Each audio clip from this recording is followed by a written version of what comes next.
Opinion: the global problems Biden can't avoid.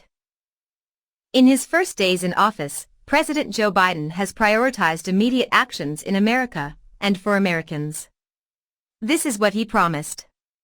But he has also committed to reestablishing international U.S. leadership, with humility and confidence, as Secretary of State Antony Blinken put it, and started with executive orders on issues like refugees and the pandemic. These measures lay the foundation for urgent action needed now more than ever in the world's proliferating humanitarian crises, mired in the triple threat of untended conflict, unmitigated climate change, and the scourge of COVID-19. Load error.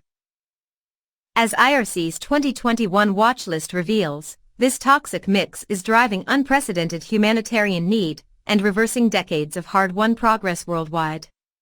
As our report notes, the 20 countries in crisis on the list represent just 10% of the global population, but account for 85% of those in humanitarian need. They are also the countries driving the global displacement crisis, accounting for 84% of all refugees in 2019. The COVID-19 pandemic has increased global humanitarian needs by 40% over the last year alone, increasing the pressure on already fragile societies. Against this backdrop, the world has been in retreat. Humanitarian aid levels declined in 2019, for the first time in a decade.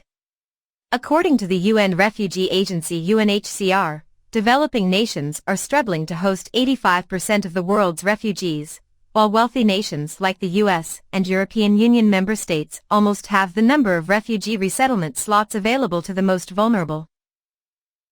And while wealthy nations have allocated over $11 trillion for domestic COVID-19 responses, the UN's Global COVID Humanitarian Response Plan, meant to coordinate and rally support for crisis and conflict-affected countries, is currently less than 40% funded. COVID-19 has shown that we live in a connected world. Analysis by the International Chamber of Commerce found that the global economy could lose as much as $9.2 trillion if vaccines are not equitably distributed to low-income countries, with wealthy nations bearing half that loss. Unmanaged instability, insecurity, migration, and climate change have similar consequences for U.S. interests. Urgent and expansive humanitarian action from the new administration is therefore a necessity, and not a luxury. America's absence during the previous administration created a spiral of disengagement that has left the world leaderless at this crucial time. And while the U.S. cannot resolve these challenges alone, U.S. leadership can encourage others to share the burden.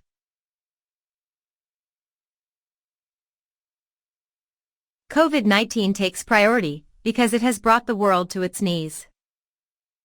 Of the nearly $4 trillion has allocated to combat the pandemic, just less than 0.2% has been allocated to support the international COVID-19 response, including $4 billion for the global vaccine effort. The ICC study indicates that the $27.2 billion needed to close the gap on global vaccine distribution could deliver a return as high as 166 times the investment. So too, will there be returns on addressing deepening malnutrition, poverty, health and education losses due to the pandemic. President Biden's proposal of an extra $11 billion is a start, but it will take more. The U.S. can galvanize global partners by allocating $20 billion to the global response in its new COVID-19 action package and calling on wealthy nations to do their fair share. The second order of business is restoring stability to the world's worst crisis zones before they get worse. Humanitarian appeals for IRC's watchlist countries have been organized for an average of 11 consecutive years.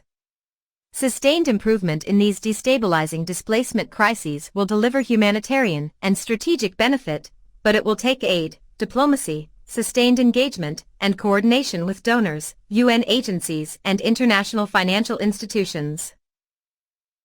Dedicating 50% of humanitarian and development assistance to crisis-affected countries would reorder U.S. priorities and tools to help stabilize these protracted crises. And it would deliver cost savings. The Institute for Economics and Peace estimates that for every $1 the U.S. spends on conflict prevention, it saves $16 in response costs. Women and girls bear the greatest brunt of humanitarian crises, and are critical to resolving them and rebuilding their communities. With women representing 70% of the global care workforce, and producing as much as 70% of the food in some low-income nations, there is a double dividend in prioritizing them. Instead, IRC's analysis indicates that less than 1% of global humanitarian funding is allocated to prevention and response to gender-based violence.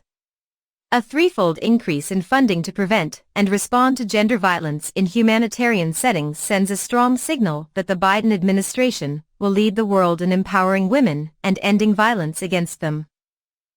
Nowhere has the global retreat from humanitarian obligations been more visible than in the treatment of refugees.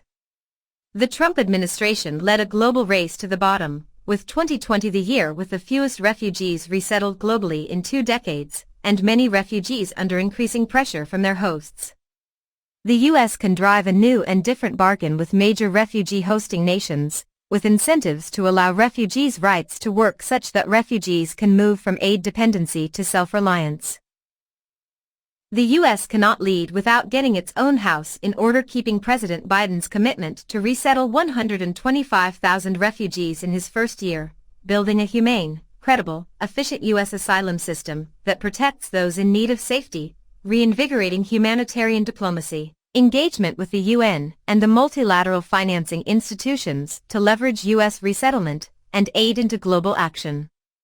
2021 celebrates the 70th anniversary of the Refugee Convention. The EU is negotiating a migration pact that will chart its course on resettlement and asylum. And the U.S. is hosting the Summit of the Americas. Each of these are opportunities to drive greater global cooperation on refugees. When war crimes go unpunished and the laws of war become optional, we all lose. Yet today we are living through a growing age of impunity. Perpetrators of violence and their autocratic enablers have defined a new and dangerous roadmap for civil conflicts, with indiscriminate and often purposeful attacks on civilians and civilian infrastructure, food and medicine withheld as weapons of war, and access to populations in need blocked. These are factors that sustain conflict and drive displacement, with their attendant consequences for lives, livelihoods, and regional stability. If the U.S. does not pledge to fight this, then no one else can. Again, action begins at home. Biden's ending of American support for offensive operations in Yemen and suspension of arms sales to Saudi Arabia is a start to ensuring U.S. security partners prioritize efforts to protect civilians in conflict and access to populations in need. With the U.S. presidency of the UN Security Council in March, the Biden administration can lead the world in reinvigorating the laws of war and rally other democratic nations to hold violators accountable. It is tempting to say that America has more than enough on its plate on the home front. But there is no escape from pressing international events. Neglect them, and we magnify the problems on the home front. Almost 60 years ago, President John F. Kennedy outlined the need for a declaration of interdependence and urged Americans to think intercontinentally. It is way past the time to heed his call.